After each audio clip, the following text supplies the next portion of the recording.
आदाब नाजरीन, मैं हूं श्रीकांत सक्सेना और आप देख रहे हैं हालात हाजा पर मबनी प्रोग्राम ये है इंडिया।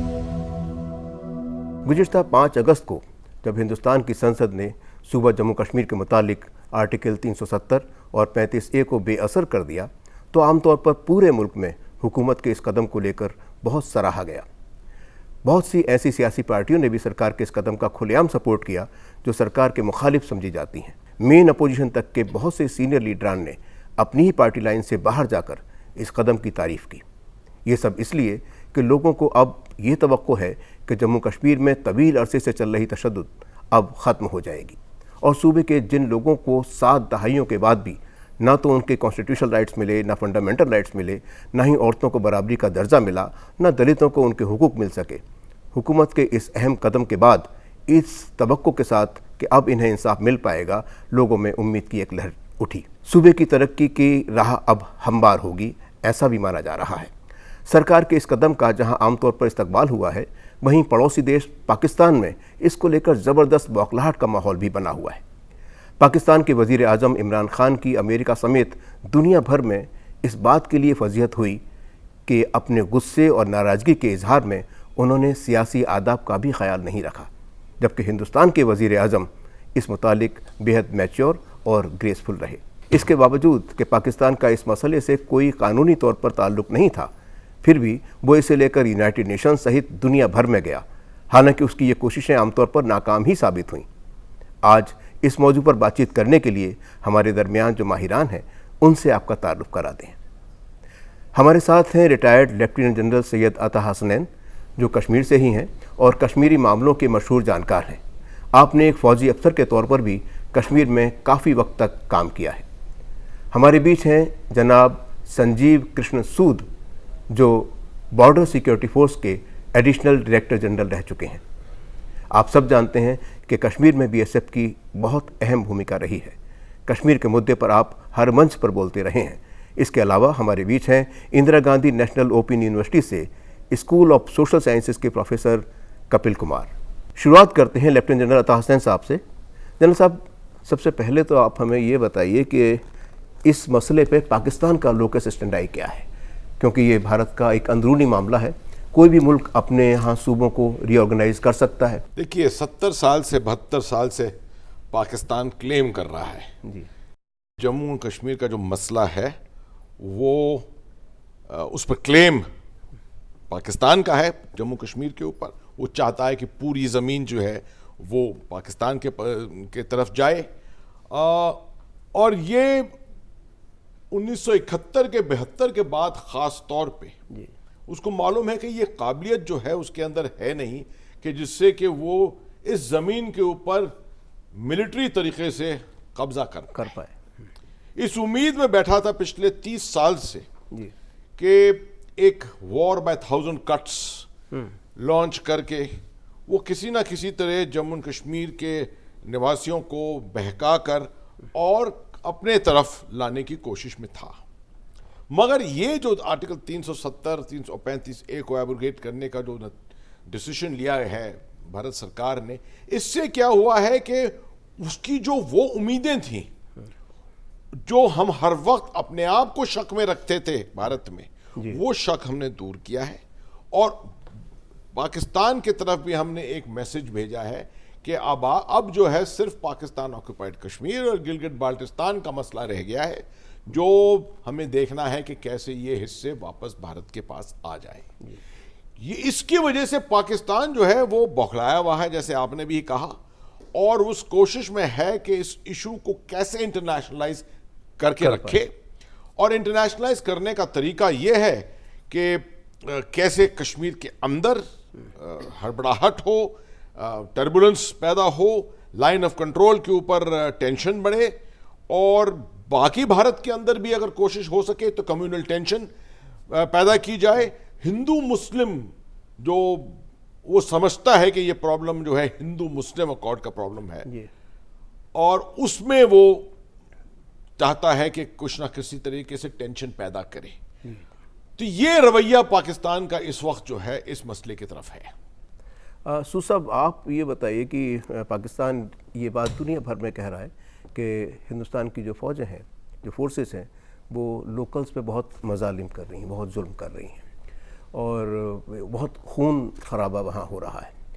हुकूमत का कहना यह है कि हमने वहाँ एक गोली तक नहीं चलाई है, आमतौर पर वहाँ शांति है।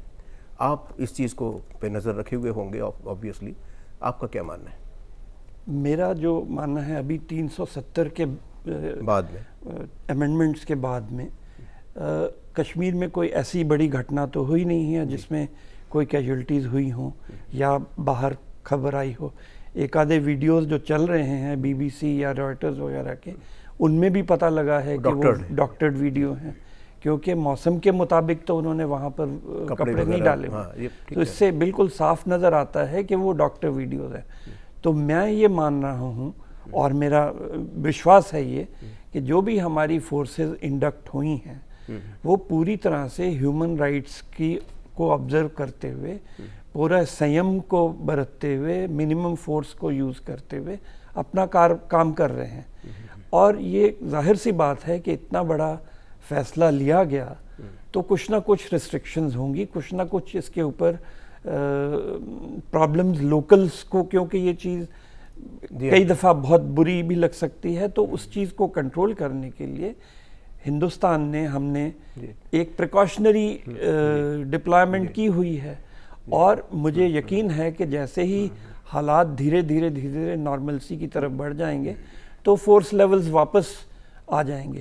तो ये पाकिस्तान की एलिगेशन के जी यहाँ पर बहुत ज़्यादा जुल्म हो रहे हैं, इसमें कोई ट्रुथ नहीं है। ये बिल्कुल की मजबूरी भी हो सकती मजबूरी है शायद इस चीज़ को सर बोलना। इसके साथ ही एक ज़रा सा आपसे हसन साहब आपसे जानना चाहूँगा कि दुनिया भर में इस बात के लिए हिंदुस्तानी फ़ौज की बड़ी इज़्ज़त और बहुत एहतराम से इसको देखा जाता है कि यहाँ बहुत मुश्किल हालात में भी जो फ़ौज के सिपाही हैं बहुत संयम से, बहुत पेशेंस से काम लेते हैं। जो विजुअल्स हम लोगों ने देखे हैं गुज़िश्ता सालों में, वो जबकि जो प्रोटेस्ट करने वाले लोग थे उन्होंने पत्थरबाजी भी की और कई बार तो हाथापाई भी करनी चाहिए, लेकिन उन्होंने हथियार नहीं उठाए। तो आपका ऑब्जर्वेशन क्या है हिंदुस्तानी फ़ौज के मुतालिक? देखिए, मैं इंडियन आर्मी का कमांडर रहा हूँ कश्मीर में, तकरीबन हर रैंक पर मैं कश्मीर में रहा हूँ। मैं ये आपके व्यूअर्स को ख़ास तौर पे बताना चाहता हूँ कि 1990 में 89-90 में जब ये शुरू हुआ प्रॉब्लम, तो मैं समझता हूँ कि सबसे पहले इसकी कॉन्शियसनेस ह्यूमन राइट्स की खास तौर पे वो आर्मी के अंदर पैदा की गई। क्या बात? BSF के अंदर, आर्मी के अंदर, CRPF के अंदर, अपने हेडक्वार्टर्स के अंदर ह्यूमन राइट्स के छोटे सब ग्रुप बनाए और ये हिदायत हर वक्त हमने दी अपने ट्रूप्स को। हमने हर ट्रेनिंग इंस्टीट्यूशन में इंडियन आर्मी के ह्यूमन राइट्स का एक सब्जेक्ट जो है उसको इनकॉर्पोरेट किया। अगर कोई कंसल्टेशन करे ICRC के साथ, international committee of the red cross, तो उनको शायद ये मालूम होगा कि ICRC के साथ कितना कंसल्टेशन इंडियन आर्मी ने किया है और कैसे ICRC आया है सामने हमको ट्रेन करने के लिए। हमने ये भी देखा कि बहुत सीनियर अफसर ने एक मामूली गलती के बाद खुद माफ़ी भी मांगी। जी हाँ, मैंने खुद मुझे मालूम है कि एक जगह गलती थी और मैंने भी खुद टेलीविजन पे आकर और मैंने कहा था कि एक रिग्रेट भी किया था। ऐसा बहुत कम होता है। तो ह्यूमन राइट्स वायलेशंस के ऊपर मैं एक चीज समझाना जरूर चाहूंगा कि ये कॉन्फ्लिक्ट जोन है। अगर आप किसी अमन के इलाके में भारत में देखें तो 100% ह्यूमन राइट्स होना चाहिए, जरूरी है। कॉन्फ्लिक्ट जोन में कुछ ना कुछ कॉम्प्रोमाइज आपका ह्यूमन राइट्स पे जरूर होगा, क्योंकि सोल्जर की भी ह्यूमन राइट्स कॉम्प्रोमाइज्ड है, टेररिस्ट जिसके कोई ह्यूमन राइट्स नहीं है वो तो कॉम्प्रोमाइज है ही, और आवाम की भी कुछ हद तक होगी।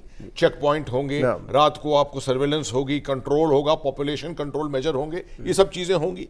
तो ये हिदायतें कॉन्फ्लिक्ट जोन में जरूर होंगी बेशक। इनको अनफॉर्चुनेटली ये किया जाता है कि इसको मैनिपुलेट करके एक परसेप्शन बनाया जाता है दुनिया में कि जो आर्मी जो है वो लोगों के खिलाफ है, पॉपुलेशन के, आवाम के खिलाफ है।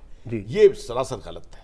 प्रोफेसर कपिल साहब, आपके पास में आता हूँ इससे, क्योंकि हम लोगों की जो चर्चा का एक आज जो फोकस है वो तो ये है कि इसके बाद में जो इंटरनेशनली इसके जो रेपरकशंस हैं वो किस तरह के हैं। लेकिन उससे पहले ये शायद सही होगा कि आप थोड़ी बैकग्राउंड बता दें कि 370 या उससे पहले ये जो कश्मीरी जो माशरा है ना, मैं आपसे जानना ये चाह रहा था, जो माशरा है उसमें जो हुकूक की, यानी इंसानी हुकूक की, औरतों की, दलितों की, वो क्या स्थिति थी और क्या 370 को हटाया जाना ये उम्मीद जगाएगा कि अब कम से कम हर तबके के जम्मू कश्मीर सूबे के लोगों की कुछ उन्हें एक राहत मिलेगी, उन्हें आगे बढ़ने का मौका मिलेगा। देखिए, दो तीन चीजें हैं इसके अंदर। एक तो अगर कोई भी धारा कहीं लगाई जाती है तो वो धारा इसलिए लगाई जाती है कि उस धारा के इस्तेमाल से वहाँ के जो लोग हैं उनको कुछ फ़ायदा पहुँचे।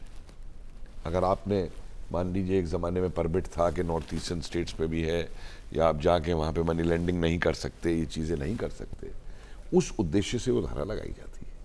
लेकिन और जिन हिसाब से वो धारा उस समय लगी, मैं तो उसको भी मानने को तैयार नहीं हूँ, क्योंकि जो ऐतिहासिक दृष्टि से वो लगाई गई हैं वो चीज़ें गलत हैं उस समय पे।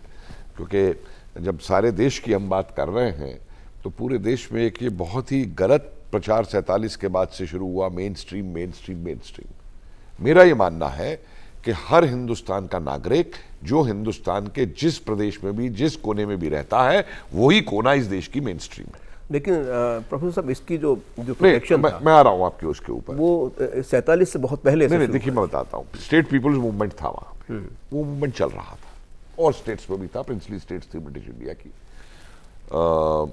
शेख अब्दुल्ला वहाँ पे लीड कर रहे थे मूवमेंट को। नेहरू उस समय 36 में जब ये शुरू हुआ, स्टेट पीपल्स कॉन्फ्रेंस और वगैरह, उसके प्रेसिडेंट वगैरह भी रहे। और इनकी हरि सिंह से व्यक्तिगत तौर पे नहीं बनती थी, क्योंकि हरि सिंह ने इनको एंट्री नहीं दी कश्मीर में आने के लिए, क्लैशेस हुए। और आप ये देखिए कि एक ही स्टेट ऐसी है जिसको जवाहरलाल नेहरू ने अपने अंडर में रखा, जबकि पटेल उस समय सारी स्टेट्स की इंटीग्रेशन की बात हो रही है। क्या, छोड़िए इस बात को भी, मैं थोड़ा आगे आता हूँ। हुआ क्यों ये सारा किस्सा उस समय 47 में? पाकिस्तान की नज़रें थी, इसमें कोई दो राय नहीं है कि पाकिस्तान चाहता था कि कश्मीर हमारे हिस्से में आए। लेकिन उस समय ये हुआ कि जो ब्रिटिश भारत की सीमाएं अफगानिस्तान के साथ लगती थी, वो सीमाएं अब पाकिस्तान और अफगानिस्तान की सीमाएं बन गई। बादशाह गफ्फार खान हम सब जानते हैं, पाकिस्तान के साथ नहीं जाना चाहते थे, हिंदुस्तान में उन्होंने कहा था हिंदुस्तान में रखो, या हमें स्वतंत्र कर दो या वेस्ट इंडिया बना दो।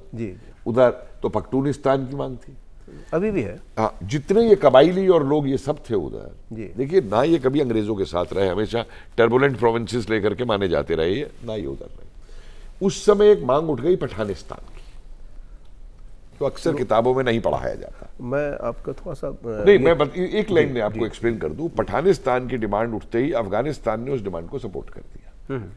अब पाकिस्तान को परेशानी ये हो गई कि इधर ये अफगानिस्तान, ये पठानिस्तान, उधर से हिंदुस्तान, क्योंकि हैदराबाद एक्शन हो रहा था, जूनागढ़ एक्शन हो रहा था, तो हम क्या करें?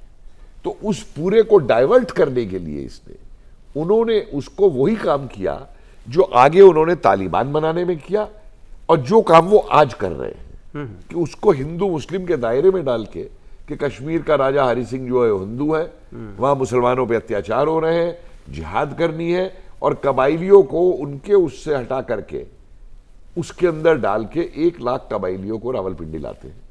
और रावलपिंडी लाने के बाद में वहां से सब ब्रिटिश नॉलेज में हो रहा है, उस समय हम लोगों को सुना जाते हैं उसके ऊपर। और ये मैं नहीं बोल रहा हूँ, ये अब वो डॉक्यूमेंट्स बोल रहे हैं जो यूएन कमीशन के सामने रखे गए डॉक्यूमेंट्स, और जो ब्रिटिश इंटेलिजेंस की secret reports, top secret reports अभी डिक्लासिफाई हुई हैं, ये वो रिपोर्ट्स बोल रही हैं पूरी की पूरी। तो हसन साहब, अब मैं ये जानना चाह रहा था कि ये मान लीजिए कि पाकिस्तान अपना एक मुद्दा मानता भी है कि ये हिंदुस्तान ये काम, जो हालांकि उसका अंदरूनी है, नहीं कर सकता, वो अलग अलग ममालिक में लेके गया, यूएन सिक्योरिटी काउंसिल में लेके गया, और वो एक बार फिर से एक मजाक का ही वो रहा, क्योंकि जो क्लोज डोर मीटिंग है उसके ना तो कोई मिनट्स बनते हैं, ना कोई उसकी कोई पब्लिक में उसकी कोई रिपोर्ट्स आ पाती हैं।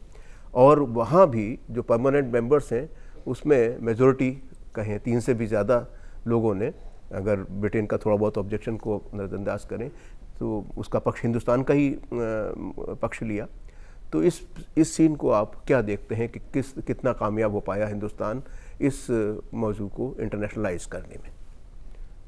देखिए, जहाँ तक इंटरनेशनलाइजेशन का सवाल है, ये ज़रूरी है पाकिस्तान की स्ट्रैटेजी के अंदर, क्योंकि 1972 की शिमला एग्रीमेंट के मुताबिक इसका हल जो है जम्मू कश्मीर का फ्यूचर में लिखित में जो है वो है बायलैटरल रिलेशंस की, बायलैटरल कंसल्टेशन के जरिए से सारे मुद्दे जो हैं। मगर मेरे ख्याल में 1 या 2 साल के अंदर पाकिस्तान ने अपना रवैया बदल लिया। 1977 के बाद जब जनरल ज़ियाउल हक पावर में आए, उन्होंने जो है नया डॉक्ट्रिन बनाया, और उस डॉक्ट्रिन से ये क्लियर था कि इस इशू को वो ऐसे उठाएंगे इसके अंदर बवाल ऐसे पैदा करेंगे जम्मू कश्मीर के अंदर कि ये दुनिया को इसके ऊपर फोकस करना पड़े, अटेंशन, खास तौर पे जब न्यूक्लियराइजेशन हुआ। पाकिस्तान न्यूक्लियर बना, भारत तो न्यूक्लियर बन ही रहा था, और 1998 में जब जाके हम खुले तौर पे जब न्यूक्लियर हो गए तो उसलिए इंटरनेशनल फोकस और ज्यादा आ जाए, क्योंकि कोई नहीं चाहता कि कोई न्यूक्लियर एक्सचेंज इस तरह का आर पार की लड़ाई में हो। तो ये इंटरनेशनल डायमेंशन बहुत जरूरी है पाकिस्तान के लिए और दुनिया के लिए डर पैदा करना कि देखिए अगर आपने कुछ नहीं किया कश्मीर के अंदर तो भारत जो कुछ भी कर रहा है इससे लड़ाई लड़ सकती है लाइन ऑफ कंट्रोल के ऊपर, जिससे कि ये एक न्यूक्लियर डायमेंशन के अंदर जा सकता है। ये इनकी स्ट्रैटेजी रही है, ये रवैया रहा है। मगर हमारी डिप्लोमेसी, हमारी क्रेडिबिलिटी, मैं कहता हूं कुछ काफी हद तक, और हमारी खासतौर पर न्यूक्लियर पॉलिसी जो है, इन सब चीजों को अगर आप गोलमोल करके देखें तो इससे बड़ा एक इंटरनेशनल परसेप्शन पैदा हुआ है भारत के बारे में। अच्छा, इसमें कई बार हम सभी ने देखा कि इस दौरान इन दहाइयों में अक्सर पाकिस्तान से ये आवाज़ आती रही कि साहब हम न्यूक्लियर स्टेट हैं और हम इसका इस्तेमाल कर लेंगे। आपने कोई इन दिनों पैराडाइम शिफ्ट देखा है after this change in government पिछले 5-6 सालों में? देखिए कि वो जो खतरा, वो जो धमकी होती थी, अब वो क्या पोजीशन रिवर्स हो रही है या कुछ हम ज़्यादा प्रोएक्टिव हो गए? देखिए, छोटा देश है पाकिस्तान, मैं कहता हूं इररिस्पॉन्सिबल देश है, और जिसको दुनिया कहती है कि रोग स्टेट है। और उसकी लीडरशिप परवेज मुशर्रफ साहब तो खास तौर पे, और अब इमरान खान साहब आए दिन ये मेंशन करते हैं कि हमारे पास परमाणु हथियार है, हमारे पास न्यूक्लियर वेपन्स हैं। दुनिया में आपको अब वो घबरा के देखिए, दुनिया में कोई आपको देश ऐसा नहीं मिलेगा नॉर्थ कोरिया के अलावा शायद, जिसको आप जो कभी कहेगा, कोई न्यूक्लियर देश जो होगा जो कभी इसके बारे में कहेगा कि मेरे पास न्यूक्लियर काबिलियत है और मैं इसका इस्तेमाल करूंगा, ये कभी नहीं होता। भारत एक रिस्पॉन्सिबल स्टेट है। अभी आए में जो छोटा सा चेंज अगर आप देखें तो 2016-17 में मनोहर पारिकर साहब ने एक दफे मेंशन किया था कि शायद भारत नो फर्स्ट यूज को रिवाइज करेगा या देखेगा उसकी तरफ। अभी हाल में राजनाथ सिंह साहब का ये स्टेटमेंट आया है कि भारत को शायद देखना चाहिए। मैं समझता हूं कि ये एक तरह का प्रोजेक्शन है। हमारी क्रेडिबिलिटी बहुत हाई है दुनिया में, मगर साथ में पाकिस्तान क्योंकि ये लगातार इसका इस्तेमाल कर रहा है स्ट्रैटेजी का, मेरे ख्याल में एक डेफ्ट मैसेज, एक सटल मैसेज देने की जरूरत थी कि आप ये भूल रहे हैं कि आप एक न्यूक्लियर पावर के साथ भी डील कर रहे हैं। तो ये शायद थोड़ी सी एक चेंज आई है इस वक्त, मगर मैं नहीं समझता हूं कि इससे भारत के ओवरऑल न्यूक्लियर डॉक्ट्रिन में या किसी तरह ये में चेंज कोई बुनियादी फर्क पड़ने वाला है। श्रीकांत जी, मैं एक बात यहाँ पे कहूँ, जो मिलिट्री स्ट्रेटेजिस्ट है, मैं तो मिलिट्री स्ट्रेटेजिस्ट नहीं हूँ, लेकिन जितने मिलिट्री स्ट्रेटेजिस्ट हैं और जो लोग थोड़ी भी कॉमन सेंस रखते हैं, ये जो पाकिस्तान कहता था कि हम पे न्यूक्लियर है और हम ये कर सकते हैं वो कर सकते हैं, ये बेकार की बात है। हमको 2.5 या 3 मिनट का एडवांस नोटिस चाहिए पाकिस्तान की किसी भी मिसाइल को आने का या किसी भी प्लेन को आने का, और खाली कुछ पठानकोट और अमृतसर या जम्मू जैसे शहरों को छोड़ करके हमको 3 मिनट से ज़्यादा को एडवांस नोटिस मिलता है। तो अगर वो कुछ करते हैं भी कोशिश इस तरीके की तो हम तैयार हैं उसके। नहीं, वो सब जानते हैं कि ये देखिए, पब्लिक परसेप्शन में ये चीज़ बहुत ज़रूरी समझने की बात है। जो खाली ये लोग बोल देते हैं जी उन पे हथियार है, उन पे ये वो ये कर देंगे, और दूसरी ये जो शहर हैं हमारे जहाँ पे कि वो टारगेट हो सकते हैं, अगर उन शहरों पे करता है तो खुद हाराकारी करता है, क्योंकि अगर पठानकोट करता है या अमृतसर करता है तो खुद उसके ऊपर न्यूक्लियर हथियार जो है वो कभी वॉर फाइटिंग के लिए नहीं होते। जनरल साहब बहुत साफ that was even used once in the World War, जिसको के सरेंडर कराने के लिए यूज किया गया था जापान से उस समय कराने के लिए जापान ने सरेंडर कर चुका था, उसके बाद में उन्होंने इस्तेमाल किया। यहाँ जो सबसे गौर देने की बात ये है वो ये है, जो चीज सामने आती है, लोग कहते हैं आप बात करिए, नहीं, हम लोग अभी न्यूक्लियर पे हमारा इस समय आज का प्रोग्राम का जो मौजू है वो ये है कि दुनिया ने कैसे हमारे पर्सपेक्टिव को लिया। नहीं, मैं उसी पे आना चाह रहा हूँ, क्या दुनिया आपके उस पे कि देखिए, दुनिया में अभी भी कुछ लोग हैं, आप बात करिए, ट्रम्प साहब भी कुछ कह रहे हैं, कल परसों हम मीडिएट करा देंगे, वो करा देंगे। मेरा यहाँ पे सवाल ये है, हम बात किससे करें? हमारे यहाँ एक कहावत है, आप जानते हो कि श्रीकांत जी, कि चित भी मेरी, पट भी मेरी, अंटी मेरे बाबा की, ये मेरे इलाके की कहावत है। मुझे ऐसा बताइए, इससे ज्यादा हम बात क्या कर सकते हैं कि पठानकाट होने के बाद में हमने उनकी ISI तक को ये कहा कि आओ भाई यहाँ पे आकर के देख लो क्या हो रहा है। और उस पर भी लोगों ने साहब इन्होंने ISI को बुला लिया, वही लोग कहेंगे ये बात नहीं करते। ये जो दोनों तरफा एटीट्यूड है, ये भी शायद है। हमारी आप तो बताइए कि हमारी चिंता सिर्फ एक ये है कि हम बात करना चाहते हैं, लेकिन हम बात वहां किससे करें?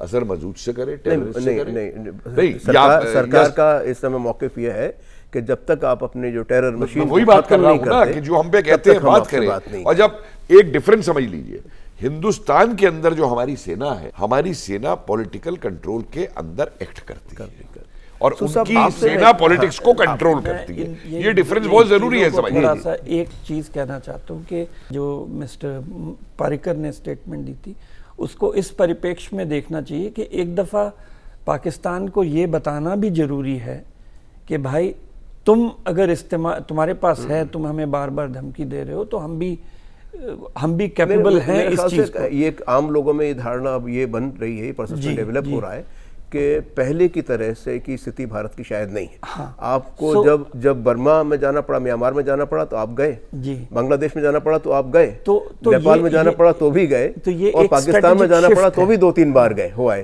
तो अब वो पहले वाली स्थिति शायद नहीं है। हमारी जो मिलिट्री और पॉलिटिकल थिंकिंग है, उसका ये प्रोजेक्शन है।